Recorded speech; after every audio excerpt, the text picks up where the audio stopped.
Welcome back to my channel Neely's Galaxy, and today's our topic is how many number of papers to publish in a research. So throughout our research, how many number of papers we need to publish. So total ga enni papers manam publish cheyali. So ikkada already last video lo nenu cheppanu elanti papers unnai manaki, what kind of papers we are having in our research, survey paper and regular research paper. So వీటిని base చేసుకొని total ఎన్ని papers publish చేయొచ్చు అంటే 2+3 minimum of 5 papers we can publish in a research throughout a research.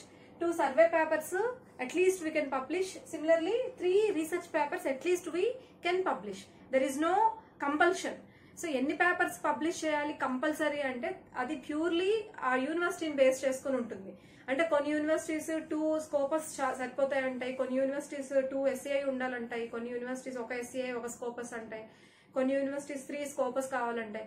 So particular specific requirement అనేది university dependent.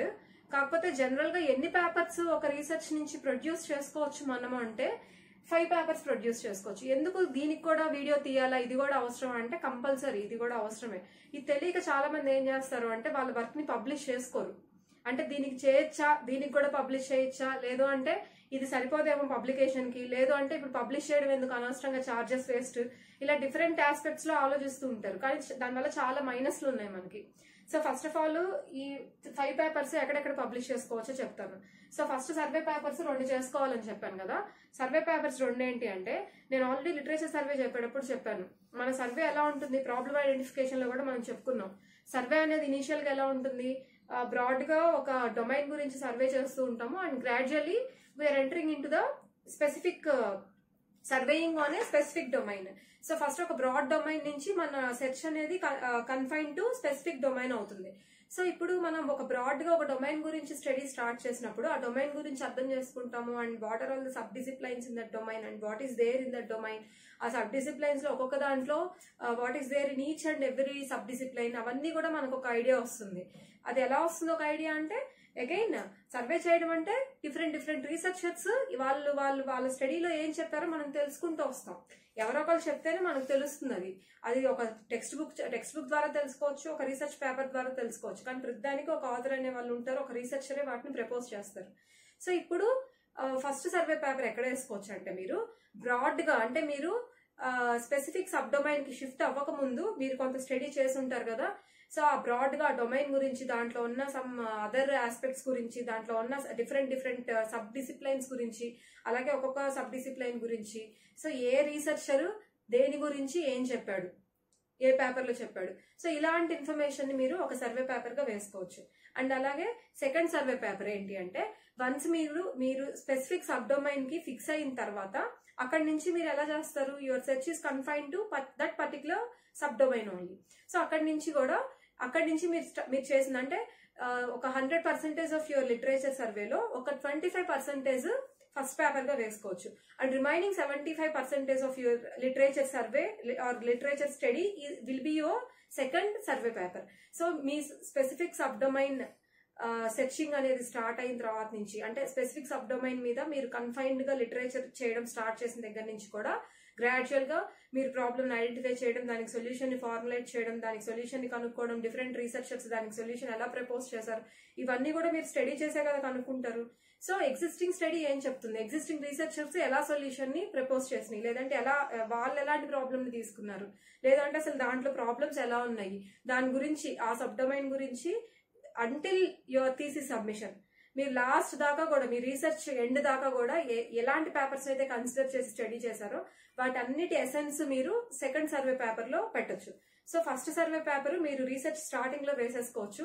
Second survey paper generally ఎక్కడైనా ఏ టైంలో అయినా వేసుకోవచ్చు. కానీ నా సజెషన్ ఏంటి అంటే, మీ రీసెర్చ్ ఎండింగ్ వచ్చింది అన్న మూమెంట్ లో మీరు సెకండ్ సర్వే పేపర్ వేసుకుంటే some good number of references ని మీరు యాడ్ చేసుకోవచ్చు మీ పేపర్ లో. ఎందుకంటే research is literature study is a continuous process. It may be performed almost at the last stage of our work also. So మన work చివరి దాకా కూడా లిటరేచర్ స్టడీ అనేది చేయాలి కాబట్టి ప్రతి కొత్త పేపర్ ని, ప్రతి లేటెస్ట్ పేపర్ ని మనం ఇంక్లూడ్ చేసుకోవచ్చు. So that is the thing.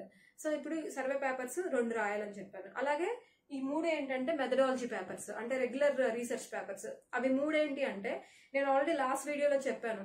ఒక రీసెర్చ్ పేపర్ అంటేనే మనం ఒక ప్రాబ్లం ఐడెంటిఫై చేసిన దానికి సొల్యూషన్ ని ఫార్ములేట్ చేస్తాం. సో ఆ ఫార్ములేట్ చేసిన సొల్యూషన్ ని మనం ఒక రీసెర్చ్ పేపర్ గా వేసుకుంటాం అని చెప్పాను. సో ఇప్పుడు మనం ఫార్ములేట్ చేసిన ఎంటైర్ సొల్యూషన్ ని మనం ఒక జనరల్లీ అట్లీస్ట్ మనం 3 స్టేజెస్ లో రిప్రజెంట్ చేసుకోవచ్చు. అంటే ఒకే స్టెప్ లో సొల్యూషన్ ఎవరికి రాదు కదా. సో మనం ఫార్ములేట్ చేసుకున్న సొల్యూషన్ ని అట్లీస్ట్ 3 స్టేజెస్ తో రిప్రజెంట్ చేసుకుంటారు. అప్పుడు వాళ్ళకి ఒక్కొక్క స్టేజ్ లో, అంటే ఒక్కొక్క స్టెప్ లో వచ్చిన ఇంటర్మీడియట్ రిజల్ట్స్ ఏంటి, వాళ్ళ ఎఫర్ట్ ఏంటి, వాళ్ళు ప్రపోజ్ చేసిన మెథడాలజీ ఏంటి, అవన్నీ కలిపి ఒక్కొక్క పేపర్ గా మనం తీసుకోవచ్చు. కొంతమంది దీన్ని 2 పేపర్స్ కింద చూపిస్తారు.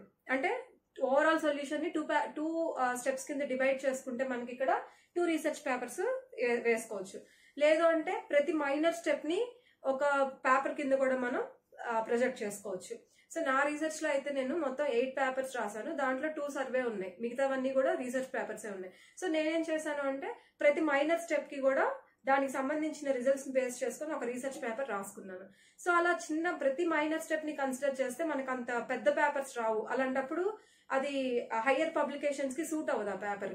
అక్కడ మనకి హార్డ్లీ స్కోపస్ పేపర్ ఒకటే మనం వేసుకోగలుగుతాం. స్కోపస్ ఇండెక్స్డ్ పేపర్ కి మాత్రమే అది స్కోపస్ ఇండెక్స్డ్ జర్నల్స్ కి ఆ పేపర్ సెలెక్ట్ అయింది. అలా కాకుండా మీరు ఒక లార్జర్ స్టెప్ ని, అంటే డిఫరెంట్ స్టెప్స్ గా మీ సొల్యూషన్ ని కనుక, సపోజ్ దిస్ ఈజ్ యువర్ అంటే సొల్యూషన్ ఫార్ములేటెడ్ సొల్యూషన్ ఇది అనుకుంటే, దీన్ని కనుక నేను ఎలా డివైడ్ చేసుకున్నాను అంటే ఒక మైనర్ స్టెప్ ని తీసుకున్నాను, దాన్ని ఒక పేపర్ కింద వేసుకున్నాను. నెక్స్ట్ ఇంకొక మైనర్ స్టెప్ ని ఇంకొక పేపర్ కింద వేసుకున్నాను, ఇంకొక మైనర్ స్టెప్ ని ఇంకొక పేపర్ కింద వేసుకున్నాను. నెక్స్ట్ ఏం చేశాను, దీన్ని అంటే మైనర్ స్టెప్ కాకుండా సమ్ లార్జర్ స్టెప్ తీసుకొని దీన్ని ఒక ఎస్సీఐ పేపర్ కింద వేసుకున్నాను. అంటే మీరు తీసుకున్న సొల్యూషన్ కాంప్లెక్సిటీని బట్టి మీ పేపర్ వర్త్ ఉంటుంది. సో మీ పేపర్ స్టఫ్ బాగా ఉంటే మీరు మంచి హై ఇండెక్స్డ్ జర్నల్స్ కి మీ పేపర్ ని వేసుకోవచ్చు. సో వెరీ మైనర్ సొల్యూషన్ ని కనుక మీరు కన్సిడర్ చేసి పేపర్ రాస్తే కనుక దాన్ని స్కోపస్ కి ఒకటే మనం పబ్లిష్ చేయగలుగుతాం అనమాట. సో దాంట్లో ఒక డ్రాబ్యాక్ ఉంది, అడ్వాంటేజ్ ఉంది. సో ఎందుకు అసలు ప్రతి పాయింట్ లో ఎందుకు మన వర్క్ ని పబ్లిష్ చేసుకోవాలి, అసలు ఈ పేపర్ పబ్లికేషన్స్ ఎందుకు, in which way they are helpful అంటే, పబ్లికేషన్ అంటే ఏంటి అంటే మీరు మీ పేరు మీద మీ వర్క్ ని రిజిస్టర్ చేసుకున్నట్టు. ఇది చాలా ఇంపార్టెంట్. నేను ఎందుకు ఇంత మైనర్ సొల్యూషన్స్ ని కూడా, అంటే ప్రతి మైనర్ స్టెప్ ని ఎందుకు రిజిస్టర్ చేసుకున్నాను in terms of a paper publication. So paper publication ద్వారా నేను ఎందుకు నా మైనర్ స్టెప్ ని కూడా, మైనర్ సొల్యూషన్ పార్ట్ ని కూడా ఎందుకు రిజిస్టర్ చేసుకున్నాను అంటే, ఒక పిహెచ్డి అంటే irrespective of the full time part time some years పట్టింది చేయడానికి మనం. సో మనం ఒక సొల్యూషన్ ని ఈ రోజు ఐడెంటిఫై చేసాం, ఒక 3 ఇయర్స్ తర్వాత, 5 ఇయర్స్ తర్వాత, 7 ఇయర్స్ తర్వాత అదే సొల్యూషన్ ని ఈ లోపల చాలా మంది అదే ప్రాబ్లమ్ ని చాలా మంది ఐడెంటిఫై చేయొచ్చు. కొంతమందికి సేమ్ సొల్యూషన్ కూడా స్ట్రైక్ అవ్వచ్చు. సో మీరు చేసిన సొల్యూషన్ వేరే వాళ్ళు కూడా చేసి, మీరు ప్రొడ్యూస్ చేసిన రిజల్ట్స్ వేరే వాళ్ళు కూడా ఈ లోపల ప్రొడ్యూస్ చేస్తే, ఎందుకంటే రీసెర్చ్ ఈస్ డన్ గ్లోబల్లీ, మన ఊర్లోనే మన ఇంట్లోనే రీసెర్చ్ జరగదు. సో వేరే వాళ్ళు కూడా సేమ్ సొల్యూషన్ ని ఫార్ములేట్ చేస్తే, సేమ్ వేలో ఒకే రకంగా ఒకే రిజల్ట్స్ కూడా వాళ్ళకి కూడా వస్తే, సపోజ్ మరి ఏంటి ప్రూఫ్ మీరు కష్టపడి చేశారనడానికి, మీరే ఫస్ట్ చేశారనడానికి ఏంటి ప్రూఫ్ అంటే, ఎవరైతే ఫస్ట్ పేపర్ పబ్లిష్ చేసుకొని ఒక ఇంటర్నెట్ సోర్స్ లోకి మీ రిజల్ట్స్ ని, మీ పేపర్ ని తీసుకెళ్తారో, so that is authorised. So that work is authorised up to that level. So నేను ఎప్పుడైతే ఇక్కడ ఒక పేపర్ వేసుకున్నానో ఈ వర్క్ ఇంకా నాదే, దీన్ని ఎవరు వేరే వాళ్ళు క్లెయిమ్ చేయడానికి లేదు. అలాగే నేను ఎప్పుడైతే ఇక్కడ వరకు పేపర్ వేసుకున్నానో this work is mine, nobody can claim on that. So నేను ఎప్పుడైతే పేపర్ వేసుకోలేదో వేరే వాళ్ళు కనుక సేమ్ వర్క్ చేసి వాళ్ళు నాకన్నా ముందు పేపర్ వేసేస్తే I don't have right on this work. దీన్ని అట్లీస్ట్ నేను థీసిస్ లో పెట్టుకోవడానికి కూడా కుదరదు నాకు. So this is very dangerous. So మన ఎఫర్ట్ అంతా లాస్ అవుతుంది కదా. అందుకనే నా సజెషన్ ఏంటంటే ప్రతి మైనర్ స్టెప్ కి కూడా ఒక స్కోపస్ పేపర్ వేసేసుకోవచ్చు. And good number of papers ఒక వర్క్ లో ప్రొడ్యూస్ చేసామంటే that is also a good thing to accept.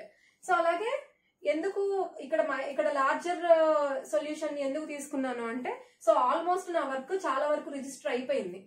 So నేను ఒక లెవెల్ ఆఫ్ సేఫ్ జోన్ కి వచ్చేసాను. So here I can do some kind of experiments. So అక్కడ కావాలంటే నేను ప్రయోగాలు చేసుకోవచ్చు. కాబట్టి ఇక్కడ నేను సమ్ బిగ్గర్ సొల్యూషన్ ని ఒక మంచి పేపర్ గా తీసుకొని ఒక గుడ్ కాంప్లెక్స్ ఒక క్వాలిటీ పేపర్ కింద ఒక మంచి కాంప్లెక్స్ పేపర్ ని జనరేట్ చేసుకొని దాన్ని నేను ఎస్సీఐకి వేస్తున్నాను. సో అప్పుడు అక్కడ ఏంటి అంటే SCI లాంటి పేపర్స్ వేసుకోవాలంటే 6 months 1 year పట్టేసిద్ది.